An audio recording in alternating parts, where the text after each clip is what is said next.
Live from downtown Detroit, home of WDIV and Click on Detroit, Local 4 News at 5 starts now. Growing concern about the possibility of community spread of the coronavirus in the U.S. But there is encouraging news tonight in the fight here in Michigan. Frank, we won't be shoveling it, but there are snow squalls and some pretty serious wind gusts out there that are going to make the drive tough. We'll look at the Fort Live radar coming up. Devin? All right, Ben, we're going to begin, though, with some developments involving former Detroit Mayor Kwame Kilpatrick. A state lawmaker is in Washington tonight, heading to the White House to push for his early release from prison. Good to have you with us today at 5. State Representative Sherry Gay Danyogo says Kilpatrick was unfairly sentenced for corruption during his time in office. Let's take a look at his prison term by the numbers here. On March 11th, 2013, Judge Nancy Edmonds sent Kilpatrick to jail. He was later sentenced to 28 years behind bars. Fast forward to today, and the former mayor has spent 2,544 days locked up. He served not even a quarter of his original sentence. Mara McDonald traveled to Washington, D.C. and met up with the state rep a short time ago. And Mara, she says she plans to give the president a letter. That's right, and his team knows that she's coming, and they know she's coming with that letter and what the topic is. This is not the first time over the last several weeks that the Trump administration has been talking about the issue of commuting Kilpatrick's sentence. Take a look. I've been to the White House before. I've never been to a dinner at the White House. I'm looking forward to seeing who else is there. And I'm looking forward to having an opportunity to hand off this letter and have a conversation about getting commutation for a man that I believe has done enough time. Gay Danyogo is the chair of the Detroit caucus, and her effort at a commutation for Kilpatrick is one of a multi-pronged approach that has been ongoing with the Trump administration for months. None of us are arguing his innocence. If that was the case, we'll be asking for a pardon. That's not what we're asking for. We realize during his leadership, he did some things that were wrong. He impacted the city negatively. And pretty much scarred us for a very long time. But we also realize that this is an act of mercy, an act of a second chance. The letter is signed by everyone from Reverend Wendell Anthony to a host of elected leaders across the state. Gay Danyogo is attending an event at the White House tonight, and the administration knows she's bringing her letter and what the ask is. She's not the only one, though. This work started with his pastor, Bishop Shear, Bishop Wayne T. Jackson, Bishop Edgar Van. Several pastors throughout the city of Detroit and Michigan have weighed in on this long before I got involved. Back here live, and let's not forget Peter Karmanos has been appealing to the president to intervene in Kilpatrick's case as well. So why isn't the administration dismissing this out of hand? From what I have been told, the administration is seriously considering this. What are the political considerations here, and why would they consider it? We're going to address that coming up live tonight at 6. We're live in Washington, D.C. at the Capitol. I'm Mara McDonald, Local 4. Mara, you have to wonder if it's that simple that you just hand a letter to the president. Well, in this case, I think, well, let me say this. I know that there has been a lot of behind the scenes discussions before the state representative came here with the letter. They know she's coming with this letter. They know what's behind the letter. And they know that there have been discussions going on, not just with this state representative, but with multiple pastors, with Peter Karmanos, with multiple people who are interested in seeing his sentence commuted. So I think this is a formal request on behalf of the state representative and all those people who signed that letter. But don't kid yourself. She's not showing up at a dinner at the White House tonight with a letter that says, hey, President Trump, consider this. These talks have been ongoing behind the scenes for quite some time. Exactly. All right, more to come from Mara in Washington. Thanks, Mara. All right, well, the coronavirus causing another massive sell-off on Wall Street. Today, the Dow dropped more than 1,100 points, putting losses for the week at 3,200 points. And it seemed no company was off limits. Even the company working on the coronavirus vaccine took a hit.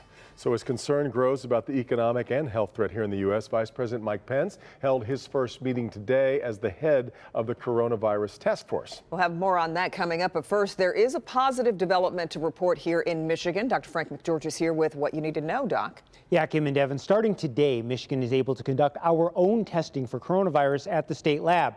Now, the state has not received any specimens for testing yet, but when they do, those samples will not need to go to the CDC first, which should speed up results. Now, the issue of who should be tested and how quickly is just one of the many issues facing the nation's leaders today. As Vice President Mike Pence takes over the nation's coordinated response to the coronavirus, he tried to reassure Americans that the full resources of the federal government continue to be brought to bear. But concern is mounting as the CDC confirms what may be the first U.S. case of community transmission. A person in Northern California who hasn't traveled internationally or had close contact with a known patient.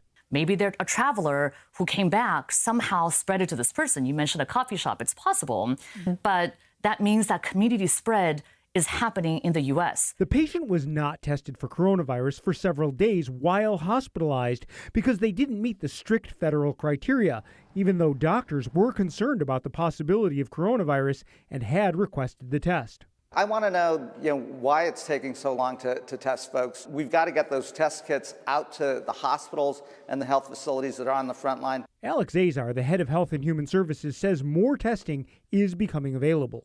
At least 40 public health laboratories should now be able to test using modified existing CDC test kits.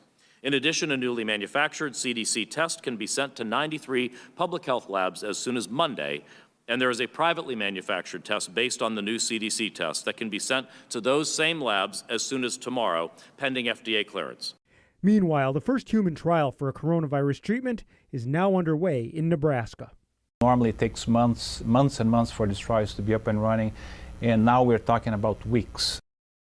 Now, on another note, the CDC is not recommending that everyone run out and buy face masks, but if you've tried, you've probably noticed they are sold out in most places. In fact, we checked with local hospitals, and so far, none are reporting any shortages. A couple facilities did say, though, their suppliers were limiting their orders to what they had previously ordered, meaning they were not allowed to stock up any at this time. Yeah, another day, another development. Here exactly.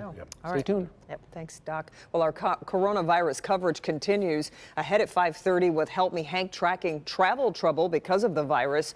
Also, how one key word could change the game when it comes to being able to change your travel plans. And then at 6 o'clock, the doctor is back to give you verified answers to your coronavirus questions. Well, we got enough snow to close schools for a second straight day, but the sun is back out, and we assume class will be back in session tomorrow. Yeah, but we are dealing with some bitter cold temperatures. Let's get over to Ben. That snow isn't going to melt anytime soon with temperatures this cold. Yeah, guys, that's going to get us tonight. We'll talk about the wind chills in a minute, but out on the roads, yes, the pavement is just wet in spots, but do not let your guard down for this reason. There are some squalls out there. This is between 96 and 94, and these are going to come up on you fast. Even though it's just some moderate areas of snow and it's not going to last very long, it could change the visibility in a very short distance. Plus, you look at some of the wind gusts, even outside of those squalls, 40 miles an hour at Ann Arbor right now, 44 at Metro Airport, and we saw a gust last hour that was close to 50 up in Pontiac. So those winds are plenty strong to even be blowing around that snow that is still on the ground. Temperatures down to 20 by midnight. Wind chills go negative tonight. That's in your 4-zone forecast, along with a pretty nice warm up in the 7-day forecast in just a few minutes. Guys? Okay, Ben. A former U of M wrestler says he reported sexual abuse by a team doctor back in 1975. Tad DeLuca says he was kicked off the team and his scholarship taken away. He's believed to be the first athlete to have complained about the unnecessary exams from Dr. Robert Anderson. Jason Colthorpe was there today as he and 2 others came forward to share memories that have got to be pretty painful, Jason. Yeah, and it's when you use unnecessary, Devin, meaning unnecessary testicular exams or rectal exams when guys would go in, for example, for shoulder pain. Now, 45 years after he says a 9-page letter to his wrestling coach about Dr. Robert Anderson was dismissed, and 2 years after a second letter to UM was seemingly ignored again, Tad DeLuca tried to hold back the emotion today as he was finally heard. I lost a lot of sleep. I woke up at night with kind of rage, but I'm finally on the downslope, and this feels just like the only word I can think of is vindication. Today, Tad DeLuca sat alongside his Michigan wrestling teammate from 1972 to 75, Tom Ivashevsky, and Andy Rovat, who wrestled at U of M from 1998 to 2002. All told the stories of Dr. Drop Your Drawers, as Anderson was known. To have to go into a room knowing that you're going to encounter this is just to me, horrific. President Mark Schlissel has already apologized on behalf of the university and set up a hotline for more victims to come forward. But DeLuca's attorney today asked, why wasn't all of that done when his second letter was sent to Ward Manuel in 2018? I do not believe for an instant that anybody intentionally delayed this. UN spokesman Rick Fitzgerald says U of M has hired an independent firm to investigate the facts and failures. It is that letter that led to the start of the police investigation. I feel I have to come forward because I know what happened, and it did happen. It happened to me, it happened to them, and it happened to just about everybody I knew. Everybody who was abused by this doctor, the doctor everyone knew was doing this, was abusing athletes and students, should speak up and let everyone know they will not be ignored. It has to stop. A couple other things now. We should say that coach at the time has been reached by the AP and has denied ever knowing about being told of this abuse. We've also learned the Ann Arbor and Flint school districts are now investigating if Dr. Anderson had any connection to their students. The Detroit News reporting that UM police reports referred to Anderson having performed physicals in each of those districts. So asking those kids to come forward. This is decades, so it's really difficult to try and figure out how many people. Yeah, and if you saw, those guys basically, those former athletes bookended his entire career at U of M. And that hotline that's been set up, they've already gotten 71 calls, 3 emails, and that was as of Monday. Just a few days. You can just imagine what'll happen now. Yeah. Okay. The driver who shut down I-94 to do donuts on the roadway had a message for the judge. I really wasn't trying to make you look like a fool. New at 5, why an apology just wasn't going to cut it and why Devin Cronk is going to have to wait a very long time before he can get behind the wheel again. Also, how one new piece of evidence could help clear actress Lori Loughlin for her role in the college admissions scandal. Sean. Really shocking discovery made behind this Clinton Township Bowling Center in the dumpsters here. It was just no respect for life at all. Now Clinton Township Police want to talk to the guy in that green pickup truck who was dumping fox carcasses. We'll have much more on what happened, the laws that may have been broken, and why.